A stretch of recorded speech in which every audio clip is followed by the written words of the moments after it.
Ayan. Ayan.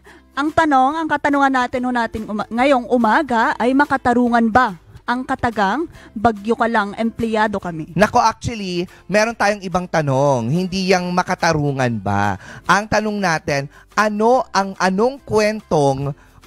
kwentong bagyo ka lang, empleyado kami mo? Ewan ko anong yan. Cozy na yata. Ano ang ating mga equipment? Chef lahat ang ating mga kaano-ano dito. Kaya nga, yung totoo! Nagalit yan siya. Eto sabi nga naabutan ng bagyo sa daan kasi bumiyahe kami. Dahil sa sobrang lakas ng ulan at hangin, imbis na ihatid ako sa bahay namin, hinatid ako sa bahay nila, jowa.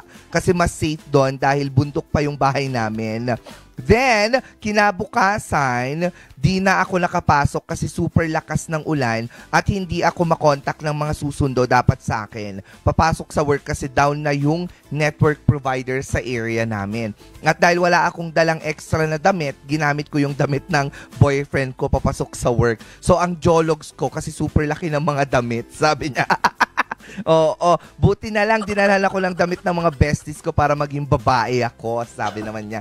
Shout out daw sa mga besties niya, si Mima Shermaine at Ate Marian. Hindi ako gumamit ng underwear ni Jowa, sabi niya. Eto naman, ano yung kwentong bagyo ko po nung July? Huwag niyo ako tatawanan kasi pumasok ako sa office na parang mamamalengke lang kasi naka-jersey shorts ako tapos naka-chinelas tapos naka-bucket hat. Parang mga ngapit bahay lang na manghihingi ng ulam. Tapos first time ko lumusong sa baha. Like, hello, bumabaha na pala sa Baguio. Sabi niya gano'n. I think sa lahat naman na lugar. Sabi nga dito, from I can work under pressure to I can work under low pressure. Ikaw meron ka ng mga ganyan? Mga bagyo ka lang, empleyado kami. Parang medyo natatawa ako kasi pag bumabagyo talaga hindi ako mapasok. Hindi, pero meron akong ganyan. Twice actually siya. Meron yung first time ko makapasok sa work.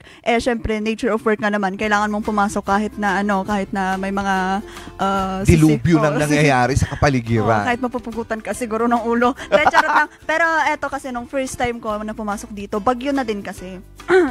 By that time, July na yata yun. Ang lakas-lakas ng ulan. Sinasabi nila sa akin, okay naman siguro, magpaalam ka muna. Pero sabi ko, syempre, first day, second day, yun lang naman hindi ako papasok. Paano pag tinanggal ako, gano'n? Agad-agad. Kaya pumasok ako dito. Nung pagpasok ko, hanggang dito pa lang yung basa ng pantalon ko. Tapos nung pag-uwi ko, hanggang dito na po yung basa. Hanggang sa leeg. Hanggang sa leeg na yung basa. Kasi wala lang silbi yung payo. Tapos diba yung hangin kasi pag ganito. Kaya tapos mahilig kasi ako magmaskara dati. Tapos bumaba yung maskara ko. Pagka-uwi ko, tinawanan lang ako. Parang umiiyak ng ito. Nakaparit yun. Pero hindi ako umiyak. Hindi kasi karamihan actually ng mga ganito yung mga kwento syempre yung mga nasa larangan ng media.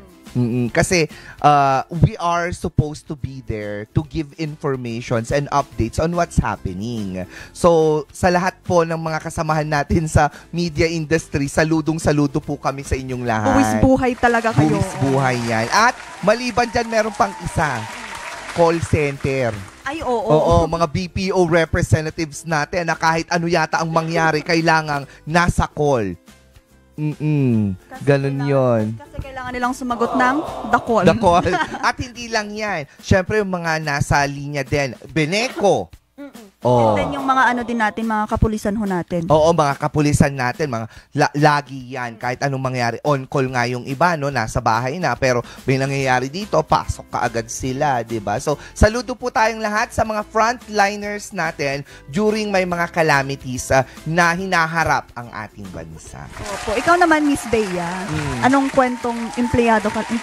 Bagyo ka lang, empleyado kami. Bagyo ka lang, empleyado kami. Yung tipong hanggang underwear, basa ka na. Pagpasok pa lang yun. Pag uwi mo, tuyo ka. Yan naman ang kagandahan. Parang pagpasok mo kasi gabi kasi nagka-call center. Gabi yan. Kalakasan ng bagyo. Oh, Di ba? Pagka-uwi mo, umaga Pagka-uwi na. mo, umaga na, medyo humina, tuyo ka na rin. Pag, Tapos yung- the next day, Yun ulit ang gagawin. trangkaso. Akala ko the next day, yun ulit ang gagawin. Para ko no, hindi na kailangan maglaba.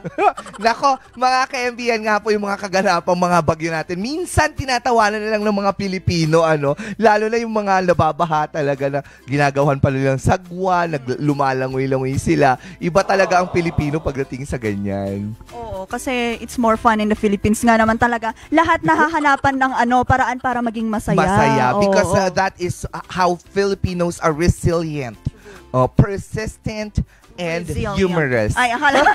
Resilient. Persistent and humorous.